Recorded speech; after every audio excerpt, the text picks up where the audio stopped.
Bonjour à tous, bienvenue pour ce webinaire qui va traiter de la protection intégrée du lin fibre.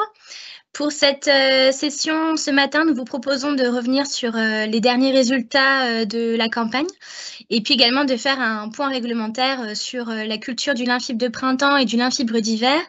Et donc, pour animer cet échange ce matin, donc, sont présents Benoît Normand, qui est ingénieur régional pour la région des Hauts-de-France, Marine Knud, qui est également ingénieure régionale et chargée de projet sur le lin fibre, et puis moi-même, donc interlocutrice pour la région Normandie.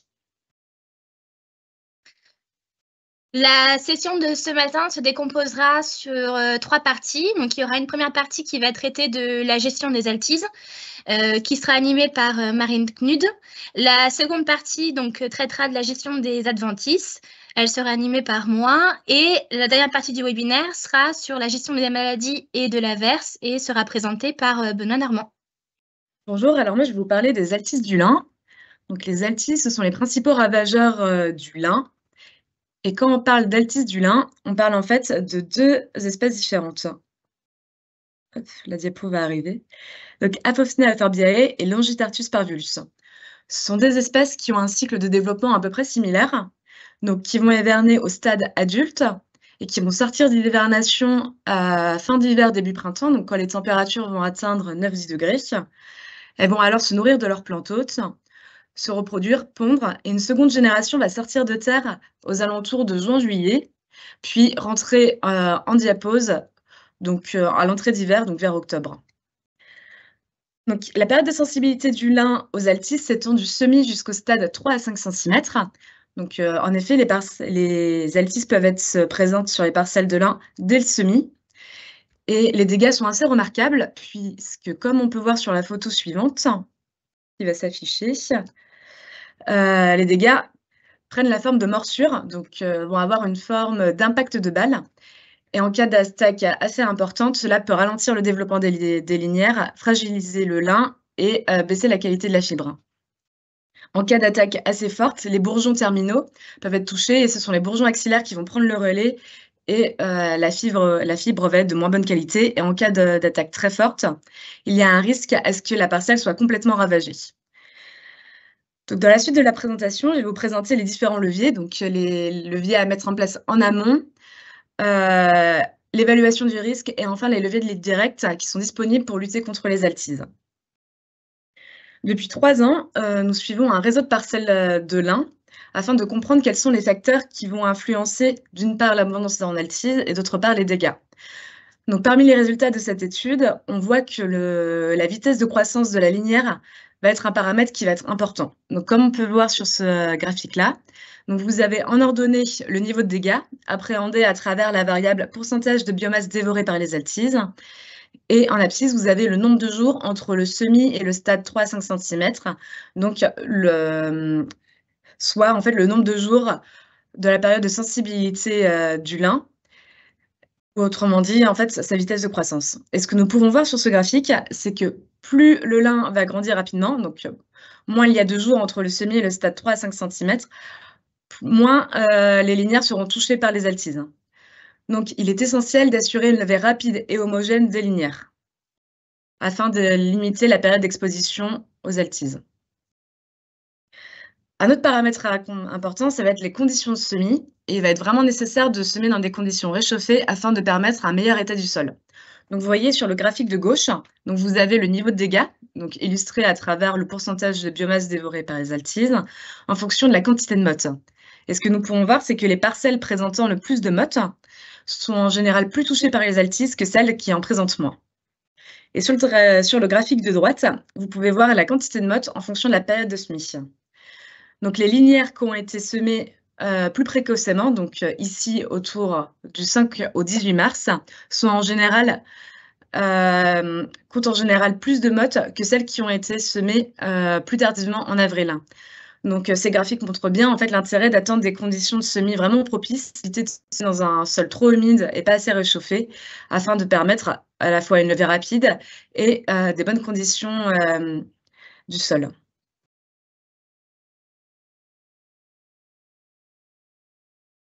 Un autre paramètre important, ça va être la présence de résidus. Hem, la dépôt va arriver. En effet, donc les parcelles qui présentent plus de résidus sont en général plus touchées par les altises. Donc c'est ce qu'on peut voir sur la photo de gauche. On peut voir une parcelle qui présente pas mal de résidus et plein de petits points noirs qui, en fait, sont des altises. Donc et d'autre part, une trop forte présence de résidus peut mener à des difficultés, d'implantation du lin, donc à une hétérogénéité sur la parcelle et donc à une croissance plus difficile et donc il y a des attaques d'altise qui sont un peu plus fortes aussi. Donc il est vraiment nécessaire de bien broyer ces résidus et les enfouir rapidement, donc si possible à l'hiver.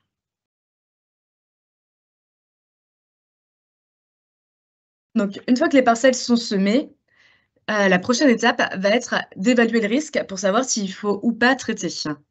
Donc la surveillance se fait de la germination jusqu'au stade 3 à 5 centimètres. Donc elle est réalisée tous les 24 à 48 heures en fonction des conditions météo. Donc plusieurs paramètres sont à surveiller. Donc tout d'abord, la présence d'altise dans la parcelle.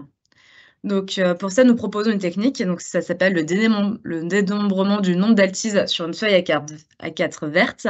Donc il s'agit de déposer une feuille A4 au sol, d'en faire le tour 3 fois et de compter, le nombre d'altises qui sautent sur cette feuille-là. Donc c'est un indicateur qui permet d'évaluer, la quantité d'altises présente à l'instant T sur la parcelle. Ensuite, il faut également évaluer le niveau de dégâts, donc à travers le nombre de morsures et enfin les conditions météo.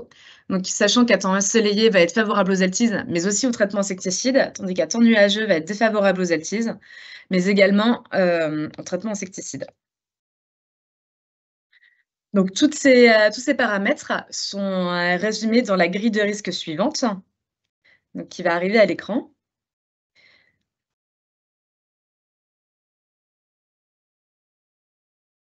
Donc vous voyez en colonne, donc les populations d'altises qui ont été observées à l'aide de la feuille A4. Donc elles peuvent être faibles, en dessous de 3 altises, moyennes entre 4 et 6, élevées au-dessus de 7. Et vous avez en ligne, le stade du lin et le niveau de morsure. Donc en cas de risque faible, donc par exemple une faible population d'altises et des faibles morsures, il est conseillé de ne pas intervenir, mais de réévaluer le risque plus tard en fonction des conditions météo. Donc s'il fait beau, le risque est à réévaluer plus tôt et si les conditions, sont nuageuses, bon, il peut être réévalué un peu plus tard, donc dans 24 heures par exemple. En cas de risque moyen, donc il peut être conseillé d'opter pour une solution à base de lambda-cyhalotrine comme le caratéséon et en cas de risque élevé, donc s'il s'agit des premières attaques, vous pouvez opter pour une solution à base de Trebon 30C ou du caratéséon en double application.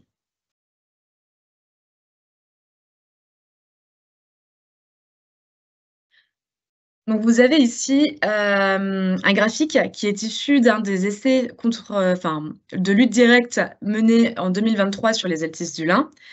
Vous avez du coup en ordonnée les différentes modalités, donc qui sont des produits de lutte directe qui ont été testés et en abscisse, vous avez le pourcentage de biomasse, des microparcelles en fonction du produit appliqué.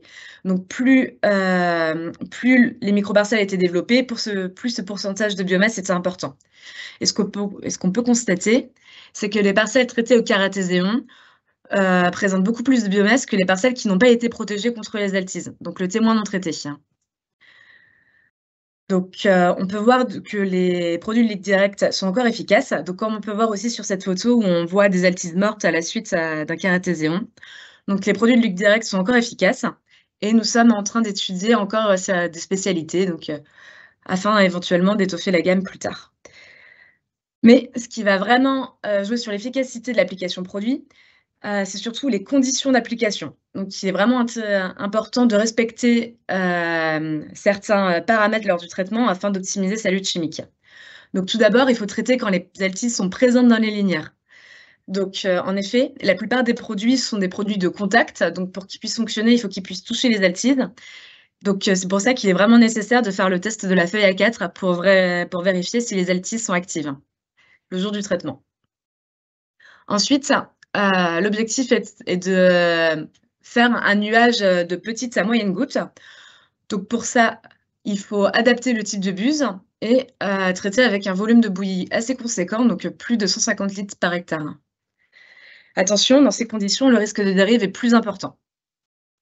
Donc le meilleur compromis pour, traiter les altises, c'est de viser un créneau en fin d'après-midi d'une journée ensoleillée, puisqu'en fait, c'est un créneau où les altises sont encore présentes sur les parcelles et où le risque de volatilisation est réduit.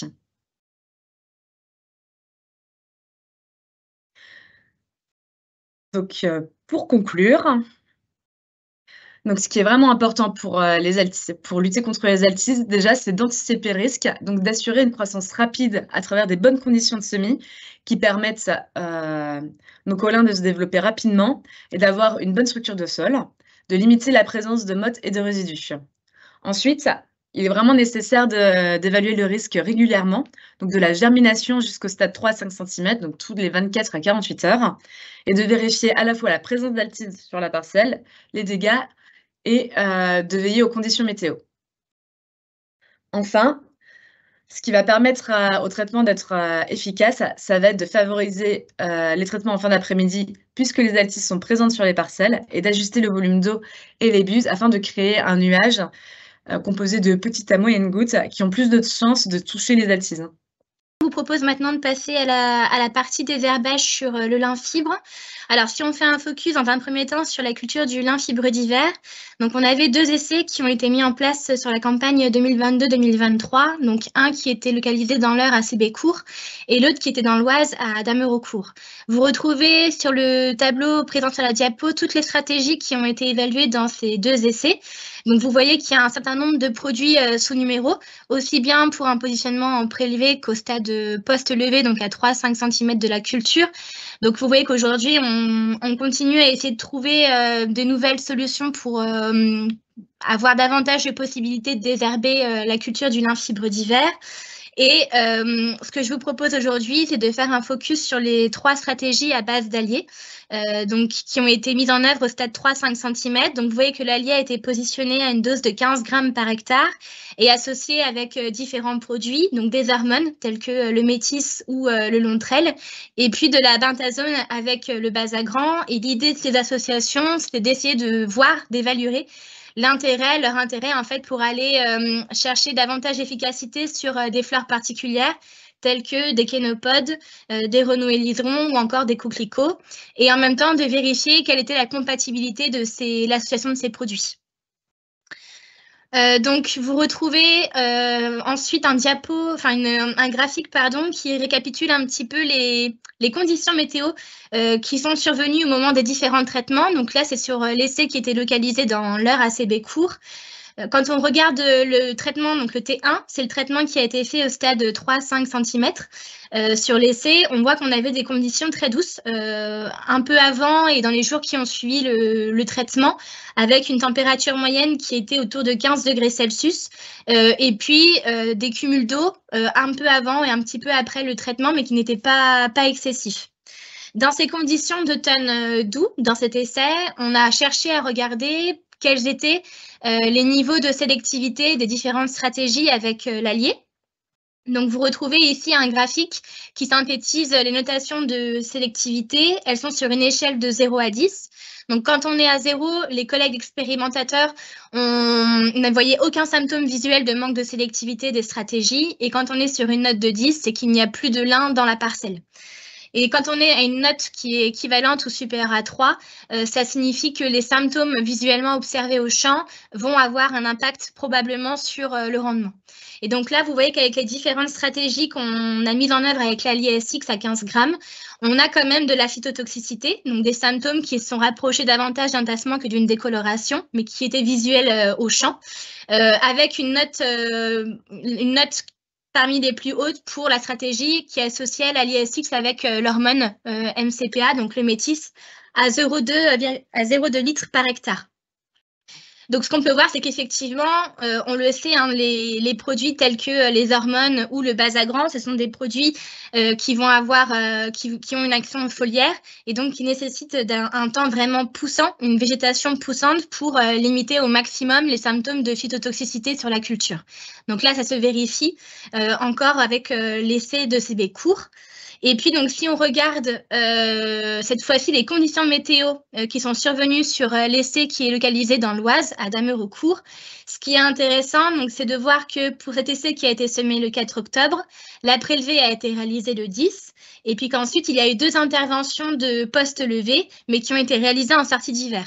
Donc, la première qui a été réalisée le 22 février 2023 et la deuxième qui a été réalisée le 27 mars. Et l'intervention qui a été positionnée en février a été réalisée dans des conditions qui étaient gélives, puisqu'on voit qu'au niveau des températures mini, on a avoisiné les moins 5 degrés Celsius au moment de l'intervention. Et donc, dans ces conditions de gel, ce qui a été intéressant, c'est de nouveau de regarder si il y a pu y avoir un manque de sélectivité de ces stratégies-là ou pas. Et ce qu'on voit, c'est que là encore, pour les stratégies qui ont été mises en œuvre sur l'essai, les notes de phyto indiquent qu'il y a également des symptômes de phyto visuels au champ, mais on reste sur des notes qui sont pour la plus haute autour d'une note de 2 sur une échelle de 0 à 10.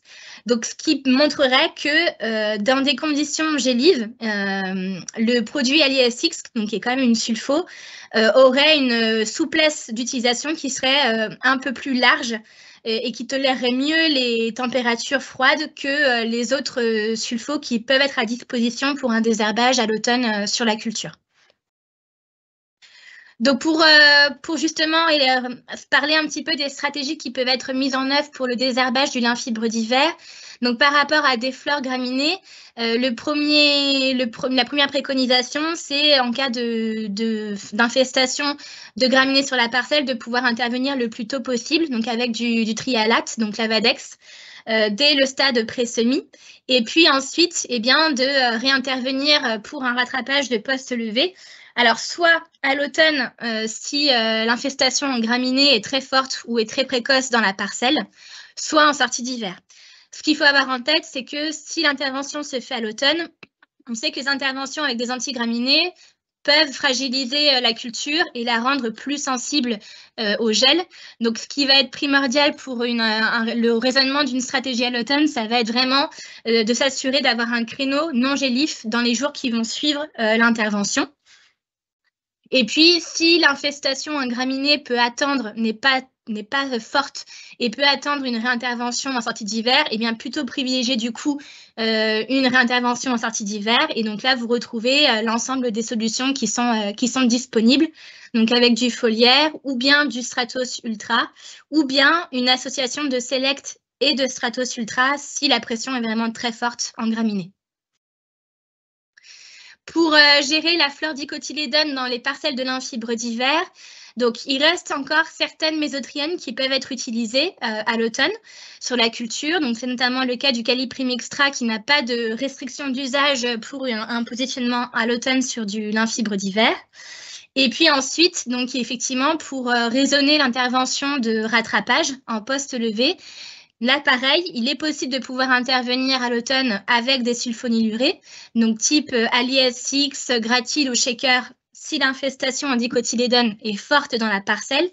Mais là, attention également, les produits à l'automne, ces produits-là sont utilisables sous certaines conditions.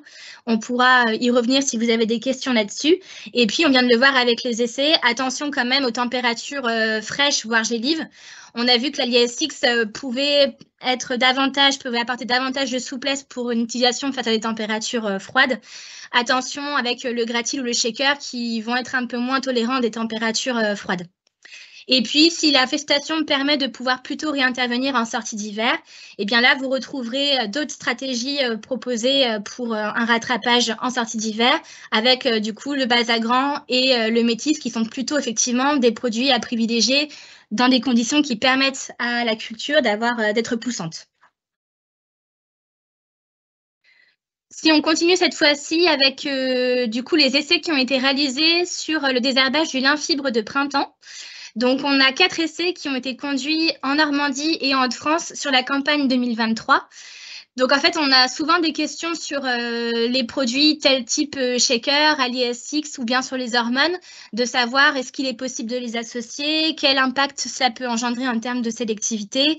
Donc, pour ce faire, on a mis en place 2 essais, donc un dans l'Eure et un à Ramburel dans la Somme, où au préalable, avant d'évaluer ces stratégies de post-levée de rattrapage, il y avait une application de prélevé.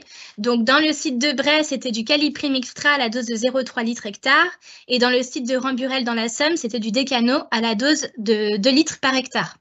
Et on a également 2 autres essais qui ont été mis en place, donc un en Seine-Maritime dans la commune de Manéglise et un dans le Pas-de-Calais dans la commune de Berle-Monchel. Et donc pour ces 2 essais-là, il n'y avait pas eu, à contrario des 2 autres, d'intervention de prélevé. Donc on a simplement évalué ces stratégies de post-levée solo. Je vous ai remis du coup un graphique qui récapitule les conditions au moment de l'intervention, donc sur le site de la Somme, pardon.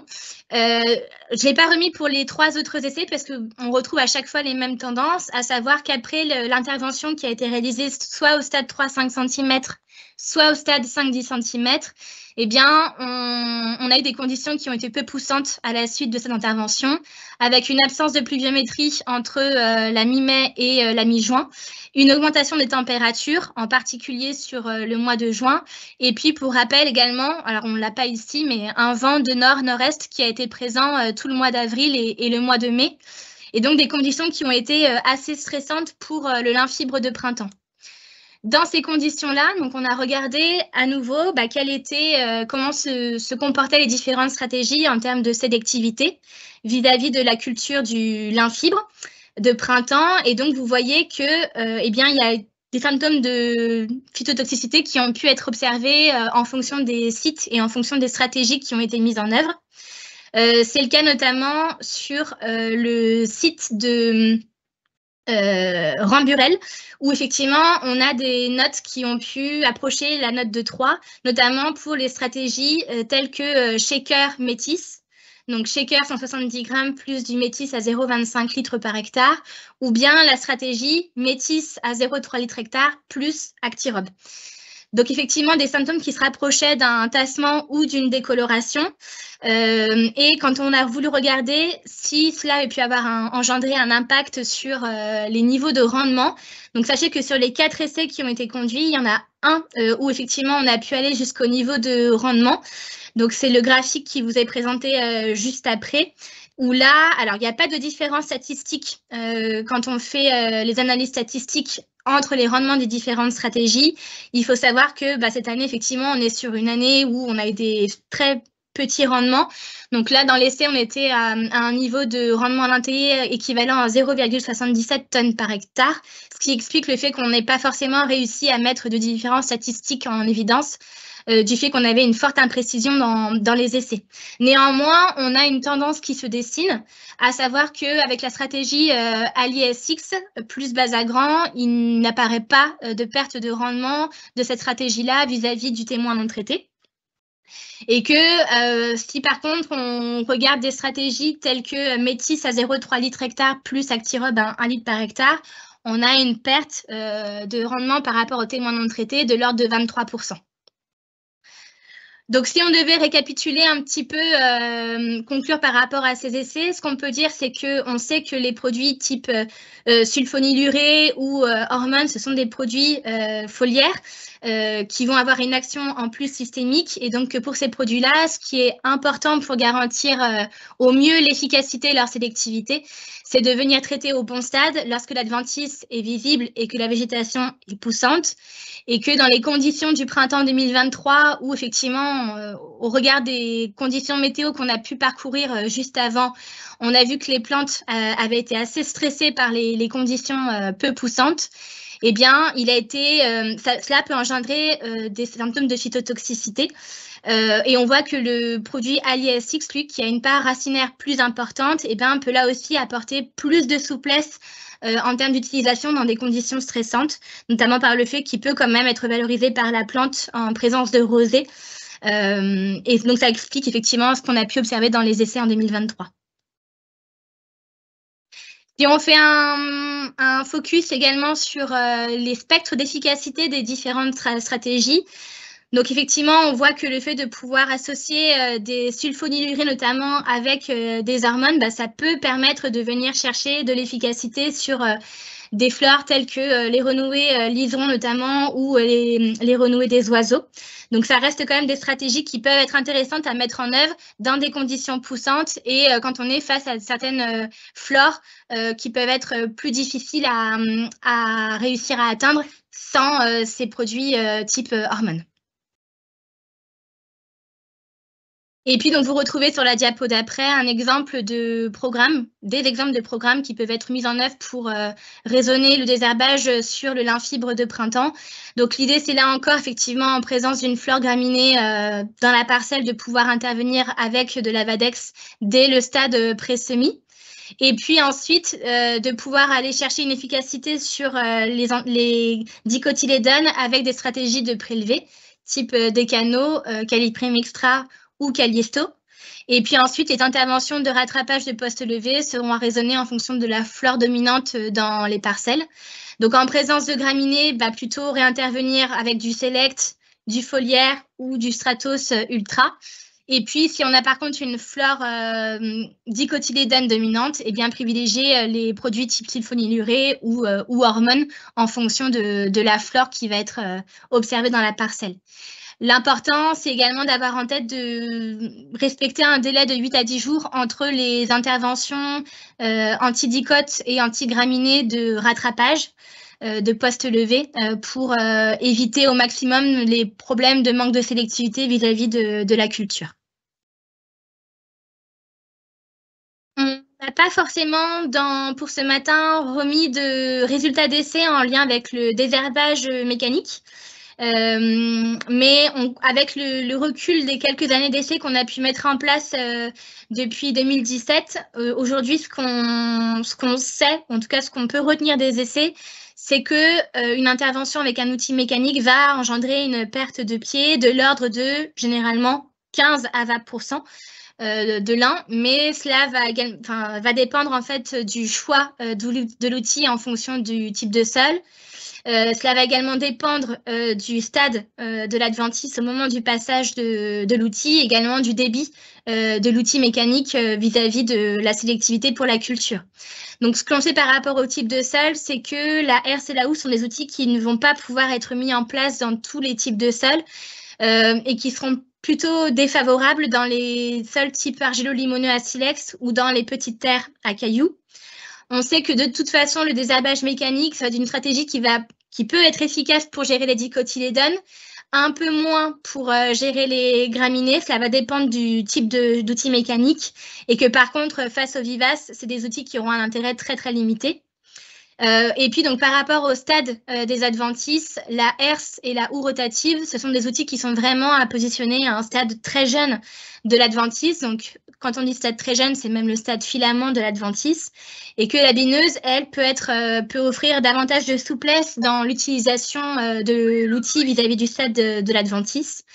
Et puis, pour la herse et la houe, en plus d'intervenir à un stade très jeune des adventices pour être efficace, il va falloir également prendre en compte le débit de l'outil en fonction de si la culture a levé ou pas encore pour ne pas générer de manque de sélectivité vis-à-vis de la plante. Donc, si on passe à la diapo d'après, en plus, au-delà du réglage des outils, du choix de l'outil, du set des adventices ou du type d'adventice au moment du passage des outils, ce qu'on peut retenir, c'est que pour la herse et la houe, intervenir à un stade filament des adventices, donc à un stade très jeune, ça va induire un compromis vis-à-vis de la culture, parce qu'intervenir à un stade aussi jeune des adventices, ça implique d'intervenir aussi à un stade très jeune de la culture du lin. On sait qu'à des stades très jeunes, le lin, il n'est pas encore très bien enraciné, donc ça va être un compromis effectivement pour et arriver à être efficace par rapport aux adventices et à ne pas être trop en manque de sélectivité vis-à-vis de la culture. Des essais qu'on a pu mettre en place, qu'on a pu observer aussi, c'est qu'il faut avoir au minimum 2 passages d'outils mécaniques pour garantir une efficacité de cette stratégie, parce que souvent, après le premier passage des outils, on peut avoir de nouvelles levées à la suite, donc il va falloir pouvoir gérer ces nouvelles levées. Et ce qui est le plus difficile par rapport au désherbage mécanique sur la culture du lin fibre de printemps, c'est de pouvoir garantir, après le passage des outils, d'avoir une fenêtre météo sans pluviométrie ou avec un très faible cumul de pluviométrie. dans les 2 à 4 jours qui suivent le passage des outils. On est sur une zone de production qui est en bordure maritime. On est sur une culture qui a un cycle très court.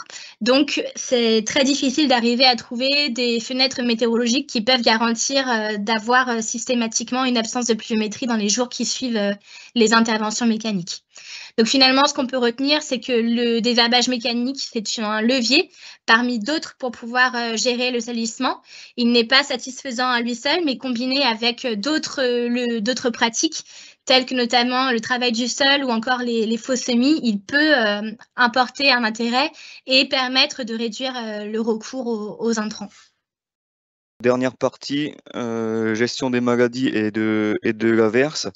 Donc d'abord un retour sur la campagne 2023, donc avec ici la dynamique et l'impact qu'a pu avoir l'oïdium dans les parcelles. Donc sur ce graphique ici, donc celui de gauche, vous avez la cinétique de croissance de la plante, donc c'est la courbe bleue dans deux essais. Donc un essai dans l'heure et un essai dans la somme, et la courbe orange qui représente l'intensité d'oïdium au cours de la croissance de la plante. Donc quand je dis intensité d'oïdium, c'est une note de 0 à 10. Donc plus la note est élevée, plus l'intensité est forte. Donc une note de 10, c'est la plante qui est complètement recouverte de mycélium d'oïdium, donc jusqu'aux capsules. Donc, ce qu'on voit, c'est qu'on a une pression qui est arrivée très tôt dans le cycle de végétation. Si on regarde la courbe bleue et les notes d'intensité d'oïdium en même temps, on voit qu'entre 10 et 20 cm, donc autour du stade 15 cm, on avait déjà des symptômes d'oïdium, donc sur des plantes qui étaient relativement courtes. Donc, ce qui n'est pas étonnant cette année avec le stress de début de cycle des plantes qui végétaient, une plante qui était en stress, en déficit hydrique, les symptômes d'oïdium sont apparus très tôt. Et ensuite, on voit que cet oïdium s'est développé très rapidement pendant la croissance de la plante. Donc, il a été vraiment présent très tôt et tout le long du cycle. Ce qui fait que ça a eu un impact assez important. Donc ici, vous avez sur le graphique qui vient d'apparaître donc le rendement en linteillé, donc en fonction justement de l'intensité d'oïdium. C'est une notation qui a été faite au moment de la floraison, donc dans 3 essais, un dans l'Eure, un dans la Somme et un en Seine-Maritime. Et on voit que dans les 3 essais, on a les mêmes réponses, c'est-à-dire que plus on a d'oïdium sur la plante et plus l'impact va être important en termes de rendement, puisqu'on a un rendement qui diminue en fonction de l'intensité. Donc c'est que même une campagne comme cette année, on a des rendements très faibles. On a des rendements de l'intellé, vous avez vu sur les diapos de Cynthia tout à l'heure, on était autour de 700 à 800 kg de fibres, mais on a une usabilité qui peut aller jusqu'à 350 kg de fibres longues. Donc c'est quand même relativement important en termes de pression maladie et l'impact que ça peut avoir sur le développement de la plante. Donc si on s'intéresse aux différentes efficacités et réponses des différentes stratégies qu'on a pu mettre en place. Donc d'abord, un premier élément de réponse sur le nisodium. Depuis quelques campagnes, on entend souvent, en tout cas j'ai souvent des appels pour nous signaler que le nisodium notamment ne marcherait plus, etc. Donc on a voulu vérifier la dose déjà et le positionnement du nisodium. Donc là, on l'a repositionné en ce que j'appelle en T2, c'est un positionnement autour de 20-30 cm. Donc c'est relativement tôt, c'est l'apparition des premières étoiles en général. Et on voit ici dans 2 essais, donc celui de l'Eure et celui de Ramburel, donc dans la Somme, où on a quand même une réponse au rendement. Donc c'est exprimé en pourcentage du témoin non traité, en rendement linteillé. Et vous voyez que plus on augmente la dose, bon, il n'y a pas de différence entre le nisodium 0,2 et nisodium 0,3. Par contre, si on met nisodium 0,5 seul, donc c'est-à-dire qu'il n'y a aucun rattrapage derrière, on voit qu'il y a quand même une persistance qui permet d'aller jusqu'à 120% du rendement. On verra quand même qu'il y a une histoire de positionnement juste après. Si on regarde les autres stratégies qui ont été testées, Donc on voit, bon, ce qu'il faut retenir, grosso modo, sans rentrer dans le détail, vous voyez qu'on a testé plutôt des cibles antisepto avec le score. Ici, un produit sous numéro qui est plutôt une cible septoriose également. Ici, vous avez la référence Nisodium relayée par un Joao, et ici, la Mistar Gold à 1 litre ou à 0,5 litres. L'idée, c'était d'anticiper un risque septoriose dans les différents essais. On voit que toutes ces stratégies en 2 applications permettent des gains assez significatifs de rendement, puisqu'on peut monter jusqu'à 130-135% du rendement intéillé par rapport aux témoins non traités. Donc l'impact de ces stratégies en 2 applications est assez conséquente. Mais on voit ici, vous voyez que le Nisodium à une forte dose positionnée tôt permet quand même une rémanence et d'aller chercher du rendement également. Si on regarde ici sur trois essais, les modalités qui étaient en commune sur 3 essais, on voit ici, vous voyez que le Nisodium 0,2, Nisodium 0,5 sur l'essai de Saint-Jean-de-la-Neuville, donc en Seine-Maritime, on a une réponse justement qui est négative, donc on n'a pas gagné de rendement du tout par rapport aux témoins non traités, et on va voir pourquoi après. Et sinon, toutes les autres stratégies, donc le score Joao, Amistar Gold Joao, ou ici du fluoxinil avec le Trésor associé à du prothioconazole et relié encore avec un prothioconazole, c'est une stratégie qui permet de maximiser le potentiel de rendement. Donc, on a une réponse à la dose pour le Nisodium, on a la meilleure réponse des stratégies en 2 passages. On voit que le relais derrière avec le Joao permet d'aller rechercher des points de rendement en fin de cycle, mais attention positionnement. Donc quand je dis attention positionnement, ici vous avez justement l'essai de Seine-Maritime où les traitements ont été effectués relativement tardivement. Vous voyez ici, on est au 12 juin pour les premières interventions, donc le T2, ce que j'appelle le T2 dans les interventions. Le T3 était prévu plutôt en cours d'élongation, donc en stade repère normal, on va dire, c'est autour de 50-60 cm. Et puis le T4, c'est un traitement qui est positionné juste avant la floraison, bouton fluoro, voire toute première fleur qui est visible. Et je vous ai mis ici la courbe noire en pointillé, c'est la hauteur des plantes, donc avec l'échelle que vous avez ici sur le côté à droite.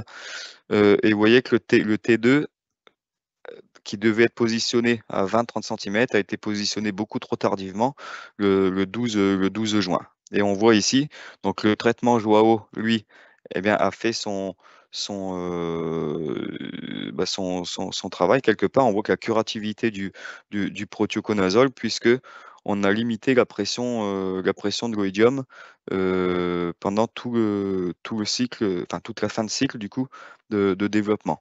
Alors que le témoin non traité, la courbe bleue que vous ne voyez pas parce qu'elle est superposée avec la courbe du Nisodium à 0,2 et celle du Nisodium à 0,5.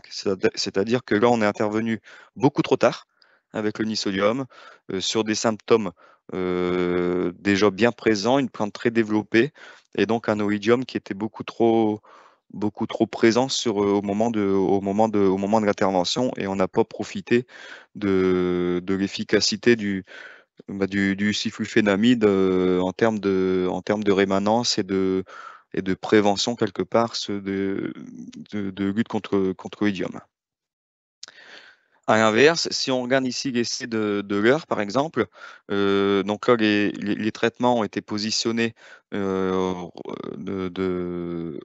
stade précoce. Donc ici, le T2 a été fait vraiment toutes premières étoiles d'oïdium. Et on voit ici que la réponse, c'est ce qu'on voyait tout à l'heure en termes de rendement. Ça s'est traduit en termes de rendement.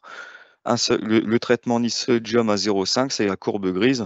On voit que c'est une des modalités qui a permis de contenir la progression de l'oïdium le plus longtemps possible. Et vous avez ici le traitement Joao seul en T4, mais on voit que la pression était tellement forte qu'on arrive à peine à diminuer les symptômes en fin de cycle. Tout l'oïdium qui s'est développé avant pendant le cycle de végétation avait déjà été, a déjà impacté le potentiel de la plante.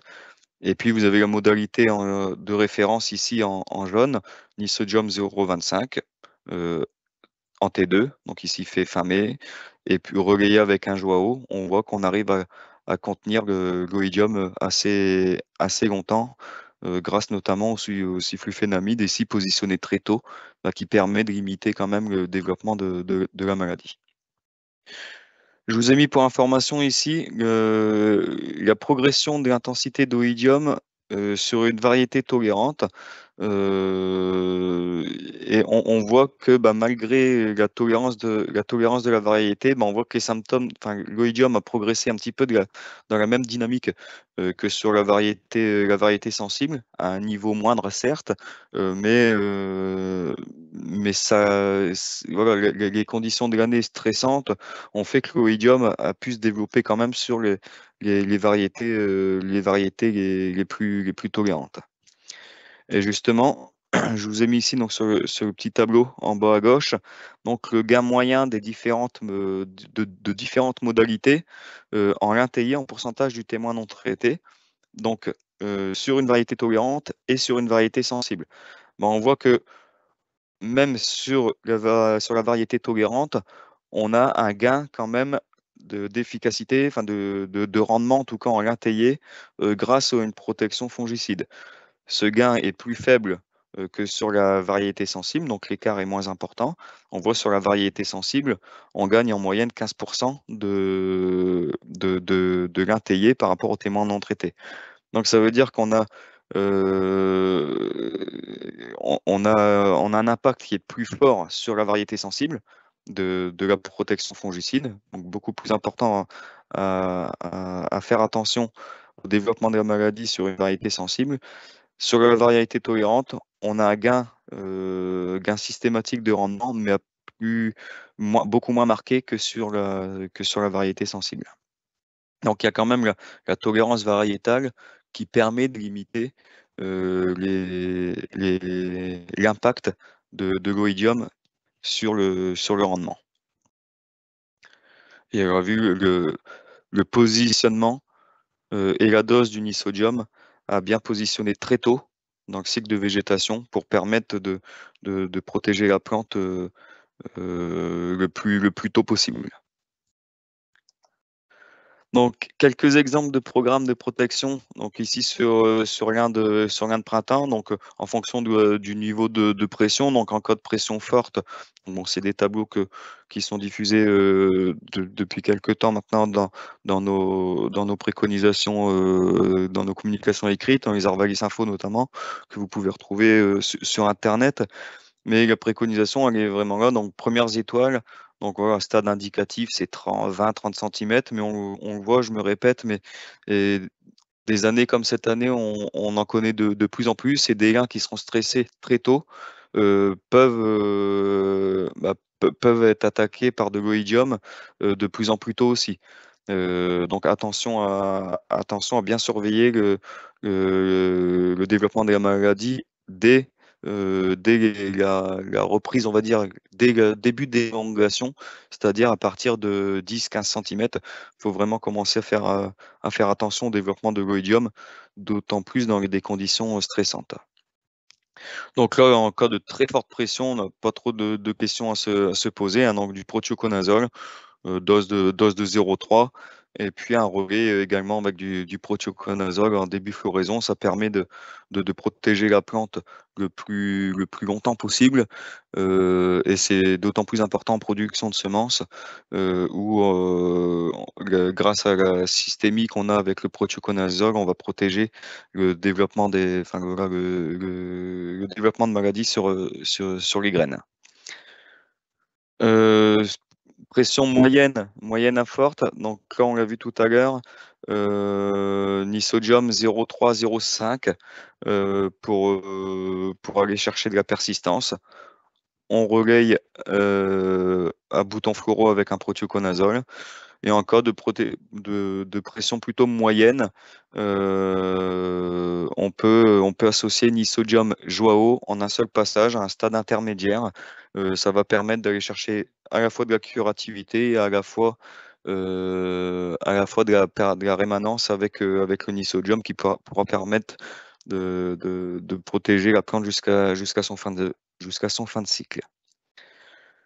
En cas de pression très faible, on peut faire un Nissodium à pleine dose au départ et ne plus intervenir derrière s'il n'y a pas besoin, c'est-à-dire que si l'oïdium ne se développe pas.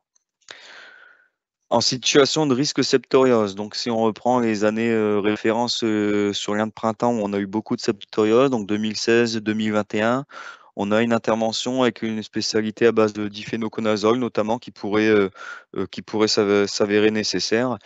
Et début d'automne.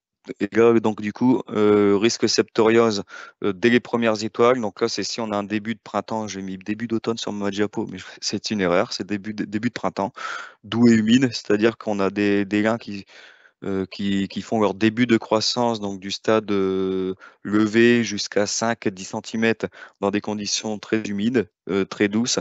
Donc là, on a un risque septoriose qui peut être réel.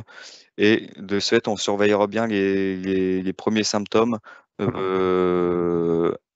pour éventuellement intervenir au stade 20-30 cm avec du score ou de la Mistar Gold associé à du Nissodium. Ou si on a un risque septoriose, donc des symptômes qui se développent plutôt en cours de végétation. Donc souvent, ça, c'est les printemps où on a beaucoup printemps très orageux, ce qu'on avait connu en 2016, des pluies très régulières, etc. Et on peut avoir des symptômes de septoriose qui se développent en cours de végétation, donc en cours d'élongation. Et donc là, on décalera plutôt le traitement dès les premiers symptômes qui sont visibles.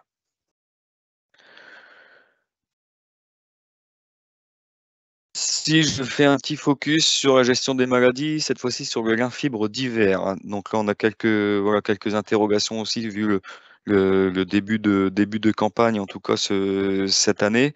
Énormément de pluviométrie, des lins qui sont assez longs à se développer, donc qui peuvent potentiellement être exposés au risque maladie de manière plus importante qu'un lin de printemps, et notamment la septoriose. Donc, on est sur un cycle d'hiver. Le risque septoriose est plus grand que sur du lin de printemps. Et puis, l'oïdium, donc on retrouve, qu'on pourra retrouver plutôt au printemps à des stades un peu plus jeunes. Donc, si on a un risque donc de septoriose ou Cabacella, donc Cabacella septoriose, c'est quasiment les mêmes symptômes. Ça apparaît des stades différents, donc à des stades très jeunes. Donc, le risque à l'automne, c'est des conditions poussantes, des terres très réchauffées, beaucoup d'humidité, beaucoup d'azote, etc. Là, on pourra avoir des risques d'apparition de ces symptômes sur les jeunes plantules. Et le risque au printemps, c'est après un automne doux et humide, une végétation très dense, une pluviométrie assez importante, comme en 2016 par exemple. Donc, avec quoi intervenir si jamais on observe des symptômes ou que le risque est important? Donc, c'est principalement ma spécialité à base de diphénoconazole en cas de symptômes précoces à l'automne. Donc là, ce serait une spécialité comme le ou autre des marques commerciales. Le score, c'est la spécialité de référence. Donc 0,5 litres à l'automne. Si vraiment des symptômes se développent dans les parcelles, les symptômes, ça va être voilà, je les ai mis ici. Les symptômes septorieux sur feuille, c'est vraiment des petites taches brunes qui vont apparaître sur les plantes.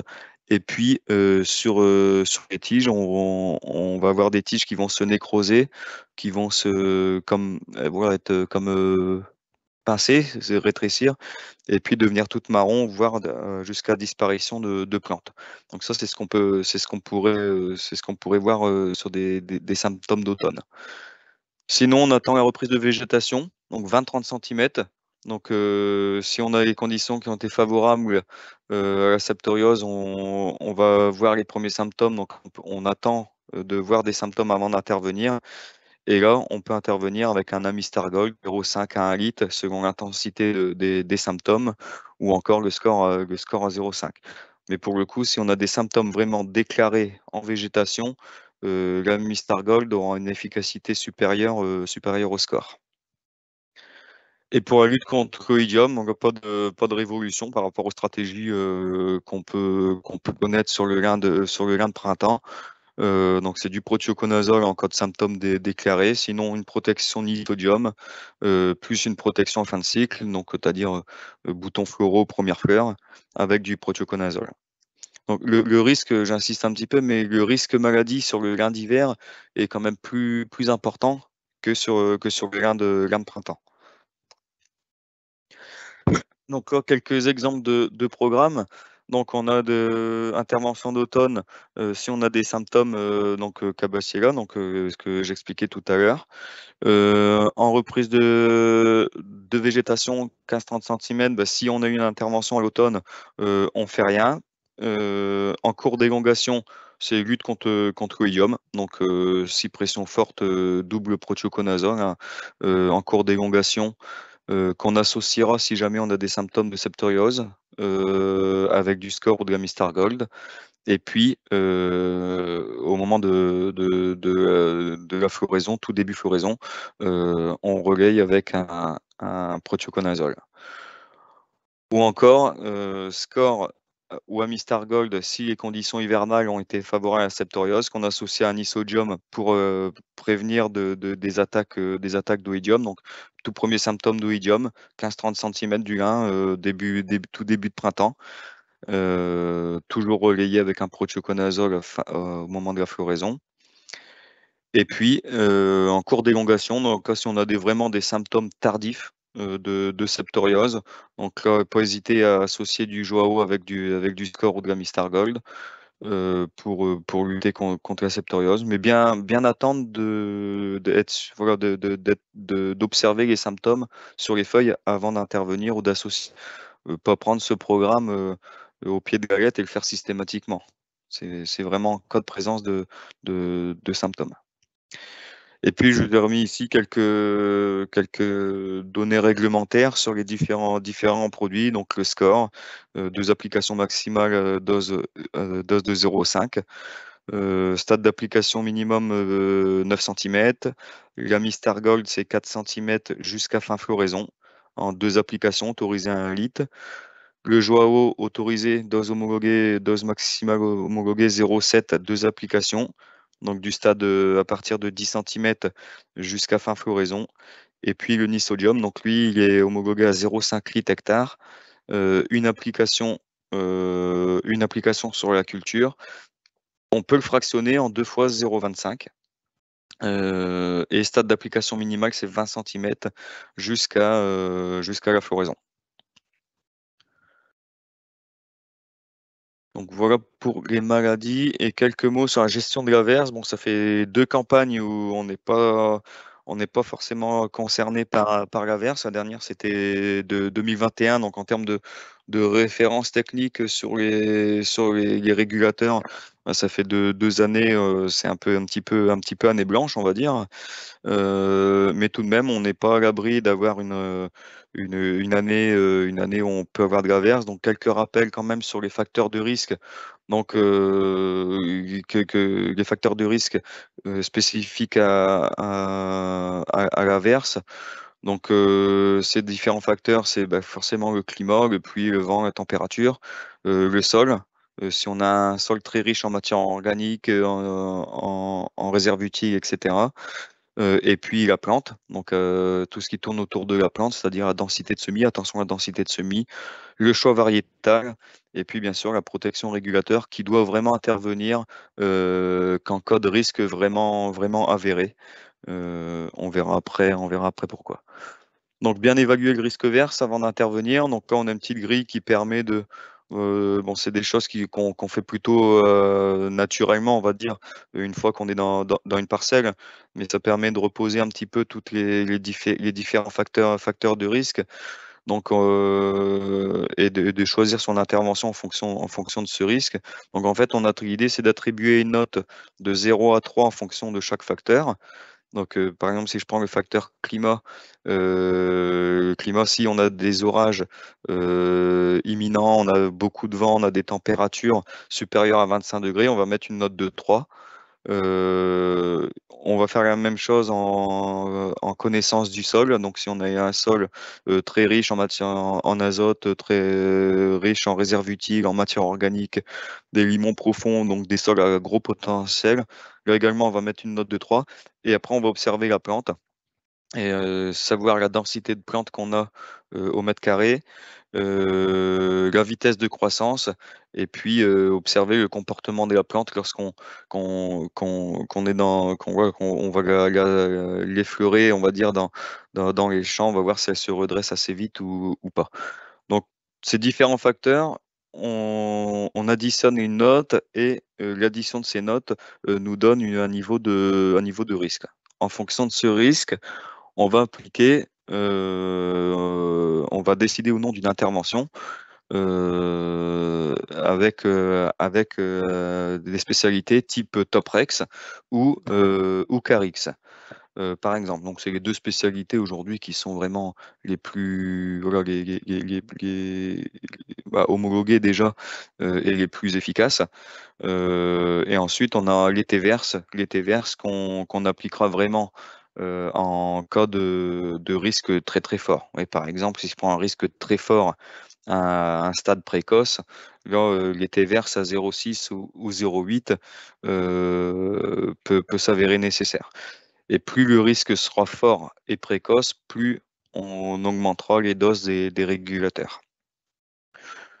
Parfois, les doubles applications sont nécessaires. On l'avait vu en 2016 et même en 2021. Donc, pendant tout le cycle de végétation, on a eu un risque assez important. Et là, les doubles applications peuvent parfois être nécessaires. Par contre, on évitera de le faire systématiquement par sécurité quelque part, puisque toute application de régulateur, si on n'a pas s'il n'y a aucun risque verse dans la parcelle, les régulateurs auront systématiquement un effet négatif sur la production de lin taillé derrière. Donc on a des lins qui vont être beaucoup plus raides, beaucoup plus longs à rouir et beaucoup plus durs à tailler, et on va dégrader la qualité de la fibre. Donc attention, vraiment, le régulateur, c'est vraiment en cas de nécessité absolue, on va dire. Et donc si je résume, donc c'est ce que je viens de dire. Donc vraiment, intervention, c'est vraiment le dernier recours. Privilégier le choix variétal lorsqu'on a ce qu'on sème dans des sols à très très fort potentiel. Toutes les variétés présentent pas les mêmes sensibilités, donc ça vous pouvez retrouver les différentes sensibilités variétales dans les différents documents qui sont à votre disposition sur les caractéristiques variétales. La densité de semis, la limitation du peuplement à 1600 plantes, 1600 plantes mètres carrés. Donc c'est vraiment l'optimum entre niveau de rendement et risque verse maladie. Donc au-delà de 1600 plantes mètres carrés, on aura une végétation trop importante, beaucoup trop de biomasse et un risque de verse plus important. Et bien sûr, la fertilisation azotée. Donc l'excès d'azote, on va faire beaucoup de biomasse, des lins très très tendres et qui vont être beaucoup plus sensibles à la verse. Donc là, je vous ai remis un petit graphique aussi sur la dose optimale d'azote à apporter. En règle générale, dans tous les essais qu'on avait pu faire de 2015-2017, donc toute région confondue, finalement, la dose X, c'est toujours le meilleur compromis pour maximiser le rendement à l'intaillé et également limiter le risque verse. Et ben du coup, alors juste avant de clôturer ce webinaire, peut-être faire un petit point sur les éditions Arvalis. Donc vous allez vous retrouver à ce jour l'Arvalis Info qui a été édité en février 2023, donc sur le site institutionnel d'Arvalis. Sachez que ce guide va être réactualisé en février 2024 avec les résultats d'essai de la campagne 2023. Et puis, donc, il existe toujours le guide de culture de poche. Donc, sur le site des éditions Narvalis, vous retrouvez la version de janvier 2022. Sachez qu'en février 2024 au plus tard, ce guide de culture sera également réactualisé.